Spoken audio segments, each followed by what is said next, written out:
65% de participación. ¿Prevé usted, María Marván, que esta votación esté por encima del promedio de estas elecciones o que lleguemos a alcanzar quizá los niveles de participación de 94? ¿Qué percepción tiene, qué idea tiene de lo que va a pasar, María? A ver, es difícil pensarlo. Antes que nada, muchas gracias. Qué gusto estar con ustedes. Qué gusto Gracias. compartir la mesa con mi colega Benito Nasif. A ver, es muy difícil prever qué es lo que va a pasar. Parece ser que ha estado muy concurridas las elecciones. Lo que hemos estado viendo en los consulados es absolutamente rebasados de lo que imaginaron. La gente todavía a esta hora sigue votando en Madrid, no se ha ido de la cola, a pesar de que hay personas que llevan hasta 10 y 12 horas esperando poder entrar al consulado a votar. Dado el ambiente de polarización que ha venido creciendo en el país, uno podría esperar que va a haber una participación alta. No me atrevo a decir si tan alta como en 94. Recordemos las circunstancias de 94 que fueron muy especiales con la guerra del Ejército Zapatista de Liberación Nacional y con el asesinato de Colosio. Pero yo creo que sí vamos a estar por lo menos alrededor del 65%, quizá un poco más.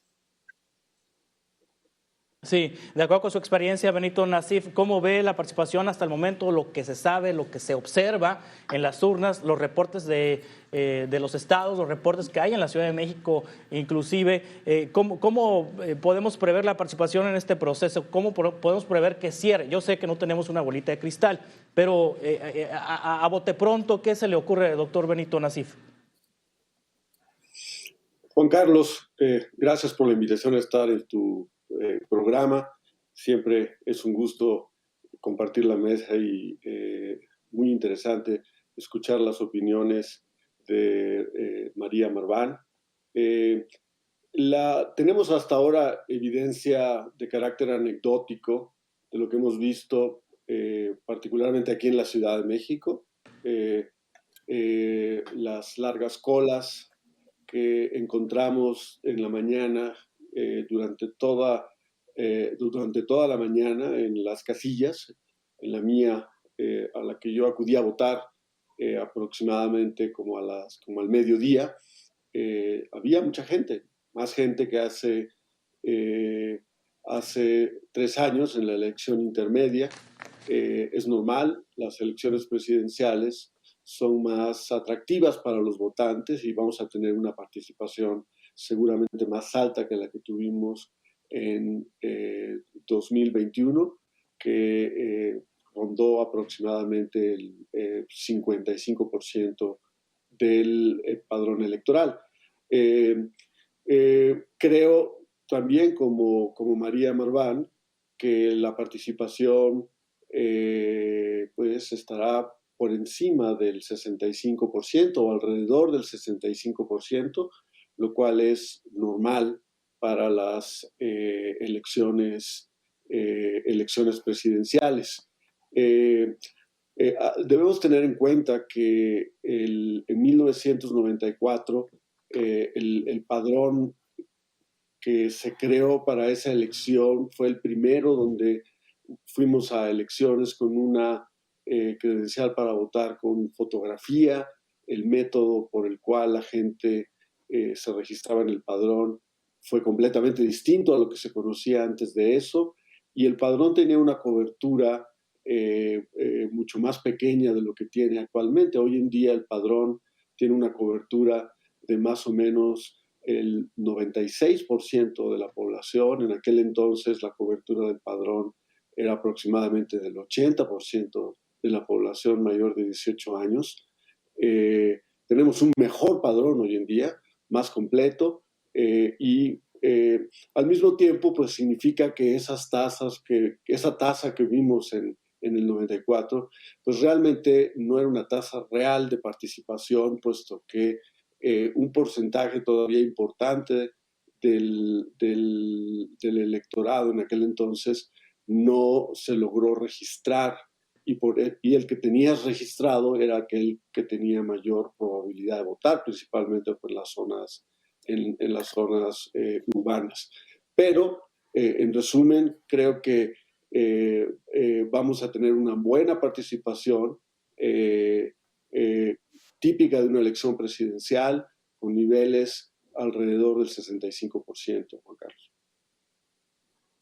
Sí, estamos a 30 minutos de que cierren las casillas en el centro de la República, a 1 hora y media de que cierren las casillas en el Pacífico Mexicano. Hay 1 hora de diferencia con el Pacífico Mexicano, pero ya estamos en la parte final, doctora María Marván. ¿Cómo ha visto el desempeño del árbitro electoral este día 2 de junio? Con algunos retos llegó el Instituto Nacional Electoral, internos, más que externos, pero internos, por el asunto de que hubo despidos de personal ampliamente calificado y técnicamente calificado, que llegó personal nuevo al instituto, la división que hay en el Consejo General de consejeros pro-Tadei, consejeros anti-Tadei, el tema también de las renuncias de algunos capacitadores electorales, o bueno, una buena cantidad de capacitadores electorales que puso en observación al Instituto Nacional Electoral. Pero, ¿cómo ha visto el desempeño este 2 de junio hasta el momento del INE, del árbitro, María? Lo que hemos visto el día de hoy es lo que se espera. Las casillas fueron instaladas. La última noticia que tengo es 97%, un poquito más. No sé si a la hora de la hora se alcanzaron a instalar más de estas. Creo que la verdadera prueba de fuego va a ser a la hora de los conteos rápidos, ya que es la primera vez que han decidido que el conteo rápido, además de ser para presidencia y para las 9 gubernaturas, también será para diputados y senadores. Quienes recaban los datos para el conteo rápido son precisamente los CAES, y por eso es que es muy preocupante que haya habido las renuncias que hubo en las últimas 2 semanas y la necesidad de preparar a toda velocidad nuevos capacitadores electorales. Creo que donde es evidente que sí nos quedaron a deber es en la organización del voto presencial en los consulados en el extranjero. Sí, y bueno, la evidencia está en lo que está ocurriendo en los consulados en el extranjero con estas filas enormes de votantes y esta situación, esta circunstancia que nos dice doctora María Marván. Benito Nasif, ¿cómo va el INE hasta el momento? Bueno, las cifras de casillas instaladas son buenas, son razonablemente buenas. Se había programado la instalación o se habían aprobado la instalación en los consejos distritales de 170,182 casillas y se reportó la instalación de 169,806 casillas. Es decir, se reportó un nivel del 99,99%, un porcentaje muy pequeño, ¿sí? En términos absolutos quizás más alto del histórico, pero en términos relativos realmente no representa ni siquiera un 1%. Entonces, en ese rubro creo que las cosas han ido bien, ha sido una elección también normal en términos de... Ha habido incidentes, algunos incidentes de violencia, pero han sido incidentes aislados. En general en el país las elecciones hasta ahora han transcurrido con normalidad, la gente ha podido acudir a votar, ha encontrado sus casillas. Viene ahora la etapa más delicada una vez que se cierren las casillas, que es la comunicación de los resultados. En...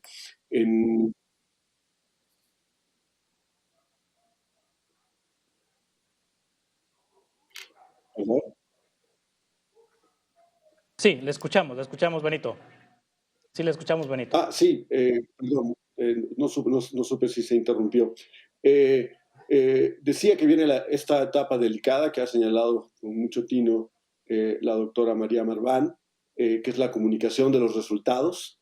En todo el país hay al menos 4 elecciones, 3 federales, una local, en algunos casos 2 locales, en algunos casos 3 locales. Eso significa que el escrutinio y cómputo va a ser un proceso largo en las casillas, y luego viene el llenado de las actas. Se requieren las actas para alimentar el programa de el conteo rápido, ¿sí? Y posteriormente el programa de resultados preliminares. Entonces, pues la hora en que el INE estará comunicando estos resultados, pues dependerá del avance, del escrutinio, cómputo, llenado de actas en las casillas. Y esta es una logística siempre muy complicada, la cual sigue después pues todo el tratamiento que hará el comité técnico del conteo rápido en el INE. Eso ya dependerá de qué tan cerrados sean los resultados, sobre todo en la elección presidencial. Entre más cerrados sean los resultados, requieres más y más muestra, lo cual toma más tiempo recabarla. Entonces, son preguntas que todavía no podemos responder, ni podemos determinar con precisión en qué momento la consejera presidenta estará anunciando los resultados del conteo rápido. Depende de diversos factores, Juan Carlos. Sí, venimos de una elección muy tensa, muy polarizada, doctora María Marván, en un país que en los últimos años ha estado, pues obviamente dividido prácticamente en 2 mitades, y este 3 de junio, María Marván, ya que se conozca el resultado de la elección presidencial, bueno, que se conozca el conteo rápido, que el PREP avance y esté en un punto donde ya dé un ganador, que se sepa más o menos cómo va a quedar la composición del Congreso, las gubernaturas, en fin, podemos esperar que se destense el ambiente político de nuestro país y se le baje un poco a la polarización a partir de mañana. Sin lugar a dudas, creo que ese va a ser un reto, quizá de los más importantes, de los primeros que tendrá que acometer la persona que resulte elegida para asumir la presidencia en este país. Podemos suponer que será una mujer, pero antes de no tener los resultados, tenemos 3 candidaturas, así es que quien quiera de ellos o ellas, de él o ellas que queden, que sean elegidos, por supuesto que tendrán la tarea, la obligación y la necesidad, las 3 cosas en ese orden, de trabajar por la reconciliación del país. Quien sea que vaya a presidir este país tiene que asumirse como presidente o presidenta de todos y cada uno de los mexicanos y dejar ese discurso de los buenos contra los malos, nosotros contra aquellos, en donde no se favorece la reconciliación. Claro, les agradezco mucho, doctora María Marván Laborde, doctor Benito Nasif, que hayan estado con nosotros esta tarde con la audiencia Mega Noticias, ayudándonos a entender lo que está ocurriendo en el país en estos momentos. Gracias, María Marván, gracias, Benito Nasif, estamos en contacto. Muy buenas tardes. Muchas gracias, un placer. Vamos a continuar.